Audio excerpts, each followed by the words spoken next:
Olá pessoal, meu nome é Gêner Cristiano, eu sou autor da coleção de História do Ensino Fundamental 2, sexto ao nono ano, juntamente com o professor Paulo Henrique de Souza. O objetivo do vídeo de hoje é fazer a apresentação dessa coleção para vocês, a sua metodologia, a sua estrutura de funcionamento. E para fazer isso, nós montamos aqui uma pequena apresentação com o objetivo de dar um melhor direcionamento para as ideias que nós vamos apresentar. Então, começando a apresentação, coleção de história, ela partiu do pressuposto que nós vivemos em uma sociedade informacional. Uma sociedade informacional é aquela em que a matéria-prima básica é a informação. E em uma sociedade que produz uma grande quantidade de informações, é de fundamental importância que os profissionais envolvidos no processo educativo criem metodologias, estruturas que facilitem a compreensão e a absorção dessa grande quantidade de informação para que os alunos possam transformá-la em conhecimento. Vivemos em uma sociedade em que temos várias mídias, rádio, televisão, a internet e outras mídias que são criadas o tempo todo. É fundamental que o professor aprenda a fazer a seleção dessa informação e apresentá-la de uma maneira adequada para os seus alunos.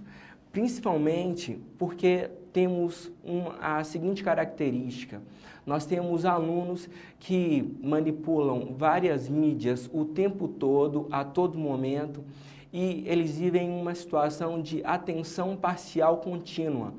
Prestam atenção em várias coisas ao mesmo tempo. Então, em uma sociedade em que a informação está abundante, a profundidade de reflexão, a profundidade na análise, ela fica um tanto quanto prejudicada. Então, a nossa coleção levou em consideração processos, estruturas e metodologias que facilitassem a compreensão dessa informação que é apresentada para os alunos. Vamos dar continuidade aqui na tela. Nós vamos fazer agora algumas considerações básicas sobre a disciplina de História.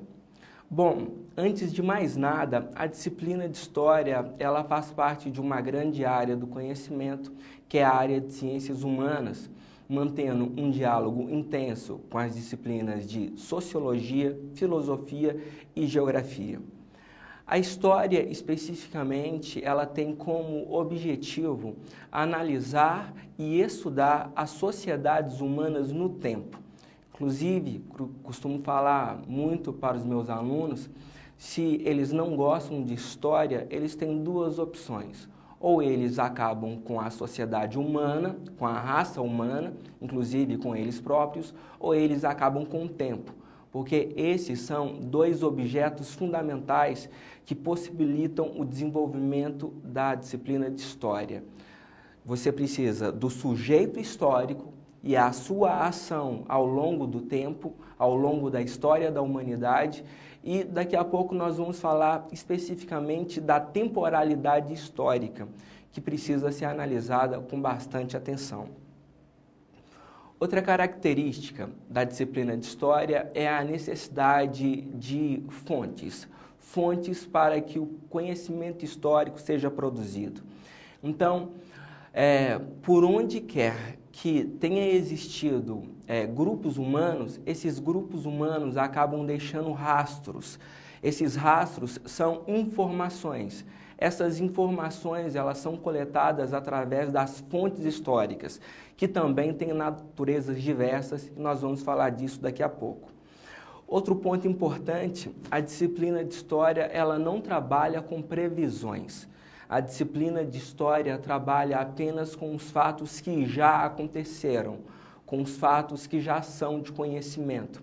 E esses fatos são analisados, como eu falei, através das fontes históricas que nós vamos analisar a partir de agora aqui na tela. Bom, fontes históricas. É fundamental trabalhar com fontes históricas que trabalhem com iconografia, que são as imagens, fontes orais, fontes arquitetônicas, fontes audiovisuais. A produção do material didático levou em consideração a produção, exercícios, atividades que explorassem ao mesmo tempo toda essa diversidade das fontes históricas, porque isso é fundamental. O aluno precisa tanto ter acesso a um texto produzido, por exemplo, no século XVI, que tem uma natureza específica na linguagem, um português arcaico do século XVI, do século XVII, do século XVIII, como ele precisa também ter acesso a fontes atuais, como charges, por exemplo, que estejam tratando da Primavera Árabe. Então, toda essa diversidade das fontes históricas, ela foi devidamente apresentada ao longo de toda a coleção do material didático. Vamos à nossa próxima transição. Bom, a disciplina de História, ela vai analisar fontes, fatos históricos e sujeitos históricos na sua mais ampla diversidade. É muito comum um dito popular, segundo o qual contra fatos não há argumentos. Isso não funciona adequadamente na disciplina de História. A disciplina de História, ela é passível de inúmeras interpretações. Primeiro, por causa do fato histórico. Uma definição rápida de fato histórico. Fato histórico é um acontecimento que ocorreu no passado e que ele é irreversível, não há como mais voltar atrás.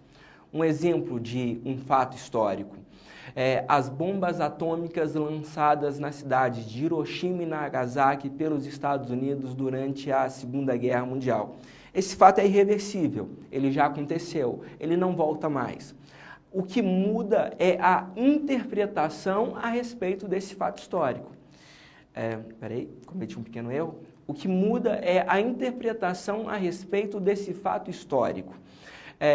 Novas fontes podem ser encontradas a qualquer momento e aí uma nova interpretação feita pelos historiadores pode mudar completamente um determinado fato histórico que já seja adequadamente conhecido. Por exemplo, a ditadura militar no Brasil. Já existe toda uma historiografia a respeito da ditadura militar no Brasil. Porém, existem arquivos secretos, arquivos que ainda não foram abertos ao público, não foram abertos aos historiadores. A partir do momento que os historiadores tiverem acesso a essas novas fontes históricas, uma nova interpretação vai ser produzida a partir desse fato histórico, que é a ditadura militar. Então, inúmeras interpretações são possíveis a partir dos sujeitos históricos, dos homens que estão envolvidos em processos políticos, econômicos, sociais, religiosos, da mais diversa natureza. Então, de acordo com o ponto de vista de cada um desses grupos sociais, nós teremos uma mudança na interpretação desse fato histórico. Dando continuidade, falando um pouco agora a respeito das relações sociais. É um outro ponto determinante na disciplina de História, não somente na disciplina de História, mas em toda a área de ciências humanas. Nós temos que analisar adequadamente essas relações sociais. Essas relações sociais, elas são tanto caracterizadas por acordos quanto por conflitos. Ou seja, nós temos um momento de instabilidade nas relações sociais e quando os interesses são divergentes, aí nós temos o aparecimento dos conflitos, os conflitos sociais. Entretanto, mais uma observação é importante. Entre o acordo e o conflito, existe uma variada gama de relações sociais que podem surgir e que não são adequadamente tratadas em alguns manuais históricos, alguns livros de história. Por exemplo, a história da escravidão no Brasil.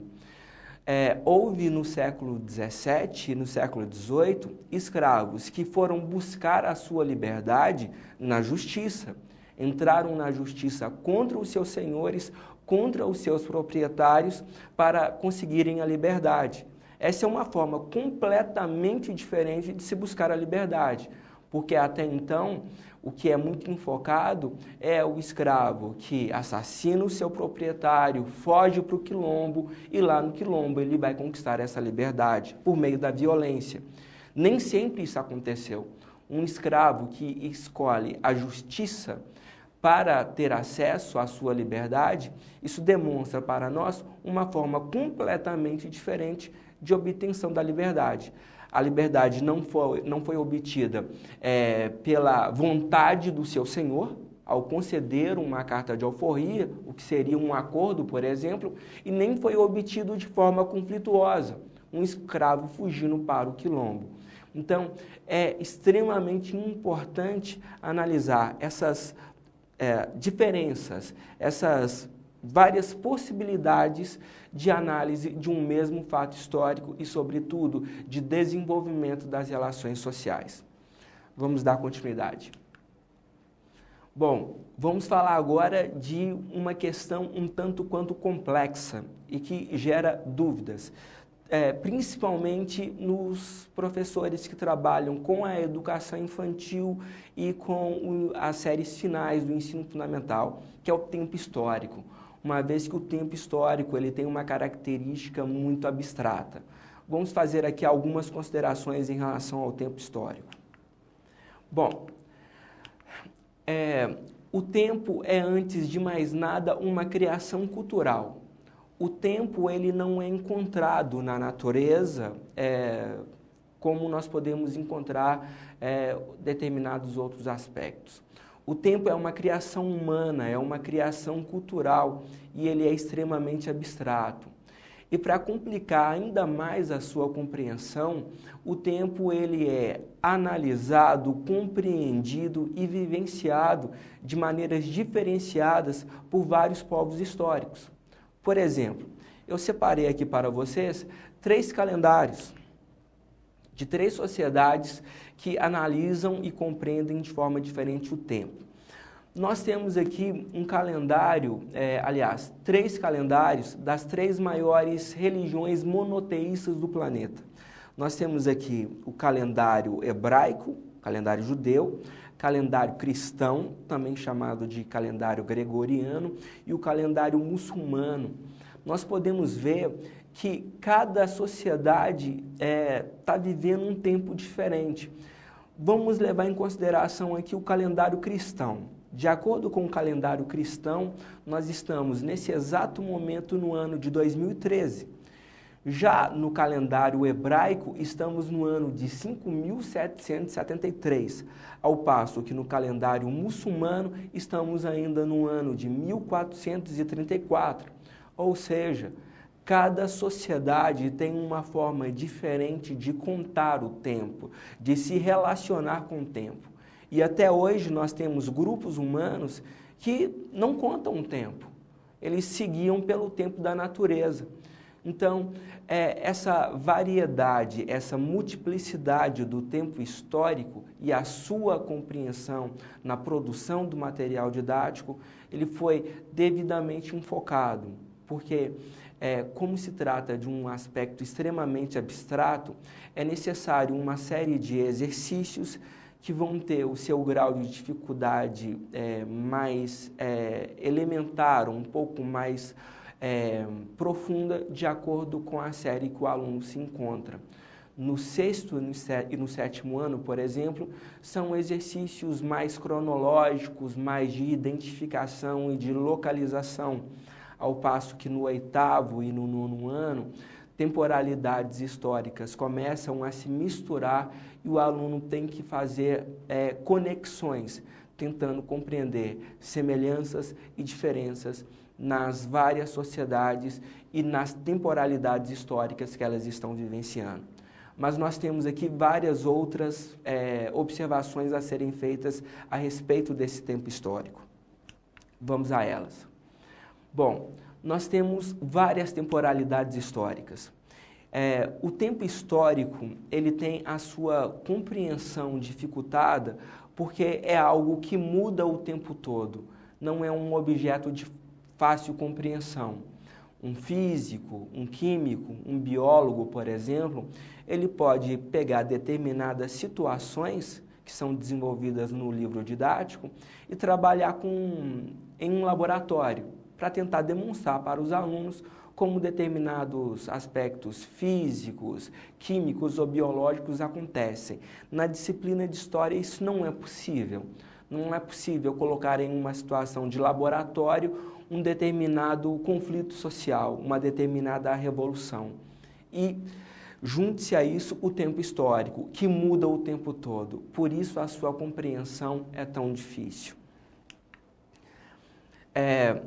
Vou apresentar aqui agora algumas temporalidades históricas, para que vocês compreendam como a sua dinâmica é intensa e a necessidade de trabalhar com essas variadas temporalidades históricas no cotidiano escolar.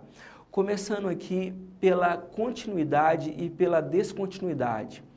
Nós temos uma continuidade em termos de tempo histórico, por exemplo, quando uma determinada característica econômica, social ou cultural permanecem, continuam com as suas características básicas, mesmo em meio a inúmeras dificuldades e mudanças políticas, econômicas e sociais. Um exemplo de continuidade histórica é a Inglaterra. A Inglaterra é uma monarquia parlamentar constitucional desde 1688 e é assim até hoje. Ou seja, houve uma continuidade na organização política e econômica da Inglaterra, que passou por guerras napoleônicas, Primeira Guerra Mundial, Segunda Guerra Mundial, Guerra Fria. Houve uma continuidade na sua organização política, econômica e social. E o exemplo oposto à descontinuidade é quando uma determinada característica econômica, política ou cultural, ela sofre um corte, ela sofre uma mudança, que geralmente vai causar impactos para toda a sociedade. Um exemplo de descontinuidade em termos históricos é a participação dos analfabetos na vida política brasileira. Os analfabetos foram impedidos de votar aqui no Brasil na Constituição de 1891 e só reconquistaram o direito de voto na nossa mais recente Constituição, a Constituição de 1988. Ou seja, nós temos 97 anos de exclusão dos analfabetos na vida política brasileira, impedindo o seu amadurecimento na escolha dos nossos representantes políticos. Então, são exemplos de temporalidade histórica, continuidade e descontinuidade. Vamos analisar mais algumas. Mudança e permanência. Uma mudança, ela ocorre, ela pode ser percebida com um certo distanciamento temporal e ela geralmente demora um tempo, alguns séculos, algumas décadas para que ela possa ser compreendida. Um exemplo que nós podemos citar de mudança em termos de temporalidade histórica é o fim da escravidão no Brasil. A escravidão no Brasil ela teve fim ao longo do século XIX, com intervenções internacionais feitas principalmente pela Inglaterra, a edição de leis que começaram a ter um maior vigor a partir da segunda metade do século XIX, tais como a Lei Eusébio de Queiroz, que acabou com o tráfico negreiro internacional, a Lei do Ventre Livre, em 1871, a Lei dos Sexagenários, em 1886, e, por fim, a Lei Áurea, em 1888.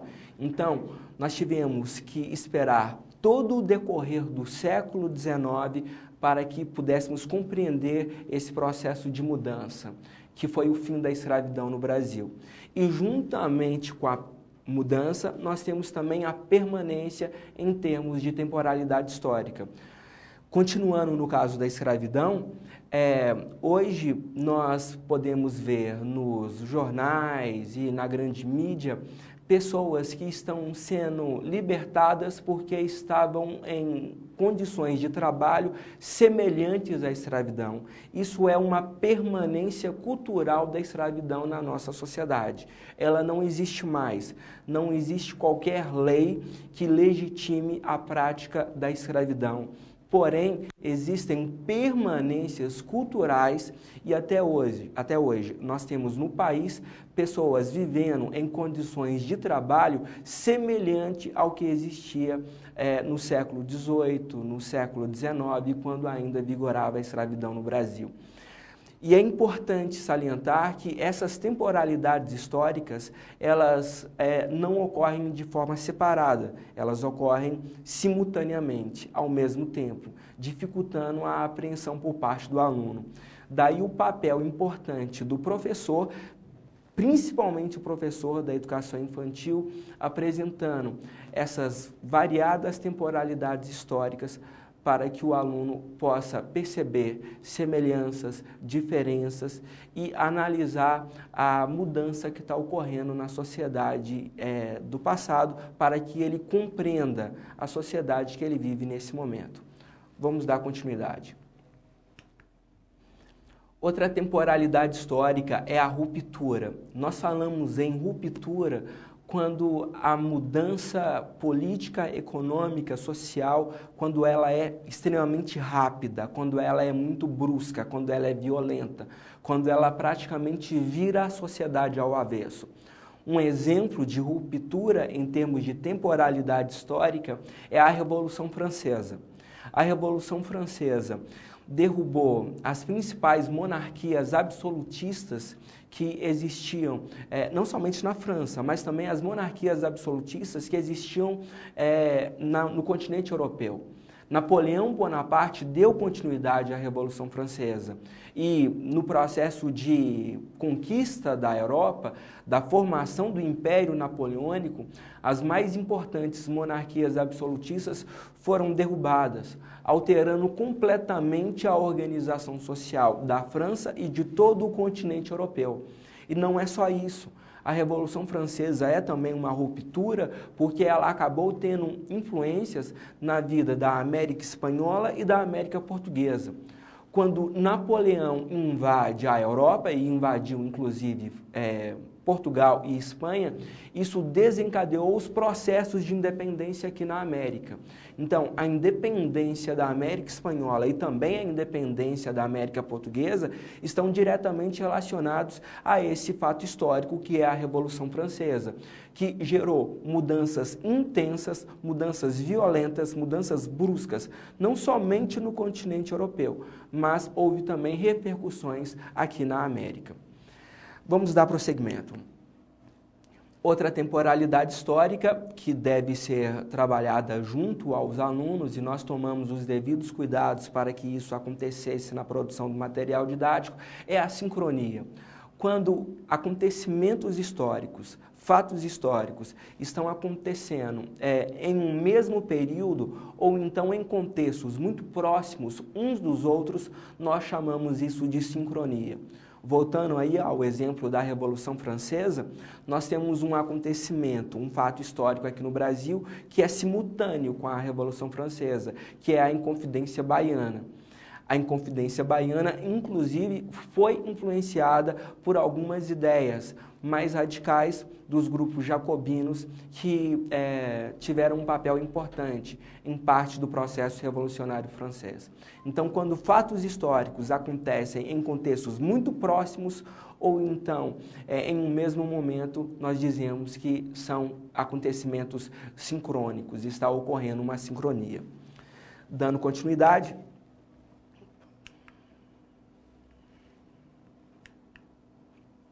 bom, aconteceu um probleminha técnico, mas, enfim, o que é importante em termos de temporalidade histórica é levar o aluno a compreender que essas temporalidades, elas não ocorrem de forma separada, elas ocorrem ao mesmo tempo.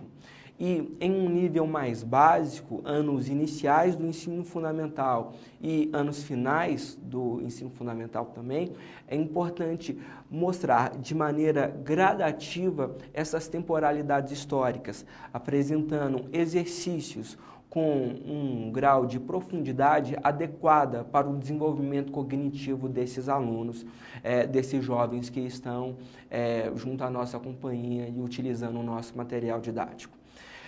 Temos apenas mais algumas considerações importantes a serem feitas e que estão no material didático que vocês estão utilizando da rede RCE. Vamos a essas considerações.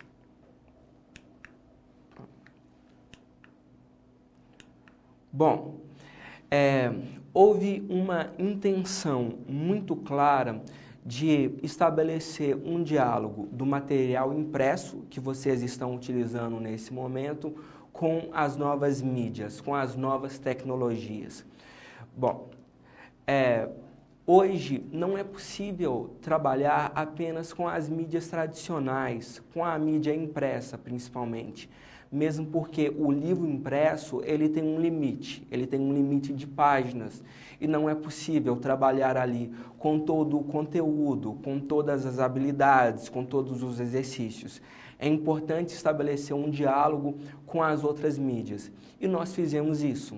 Fizemos uma pequena experiência de produção de mídias alternativas, em que o conteúdo pudesse ser desenvolvido em maior profundidade, juntamente com as habilidades e competências cognitivas, com o objetivo de elevar a escala de proficiência dos nossos alunos na disciplina de História.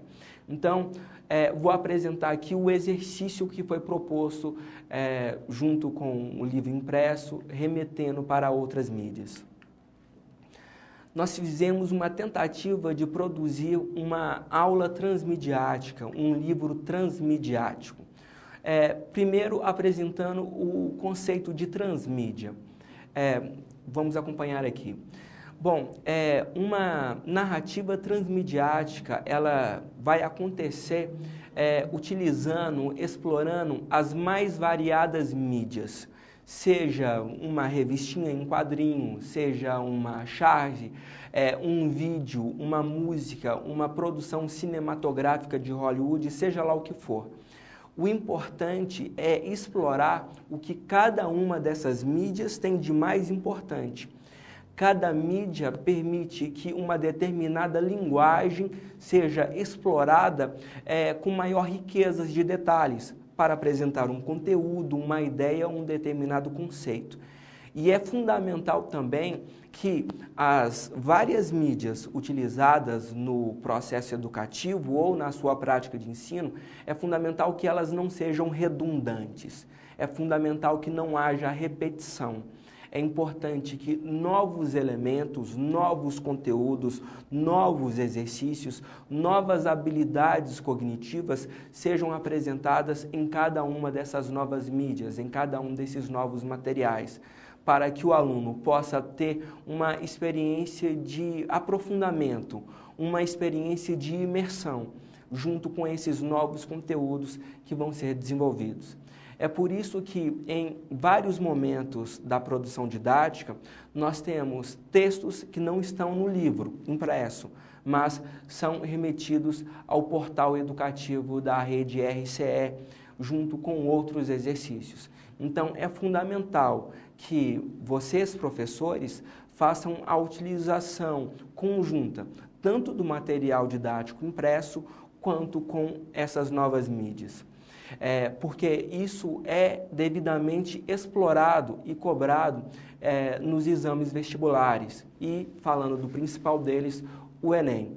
Eu vou citar um exemplo. No ano de 2012, nós tivemos uma grande produção cinematográfica, que foi o filme Os Vingadores.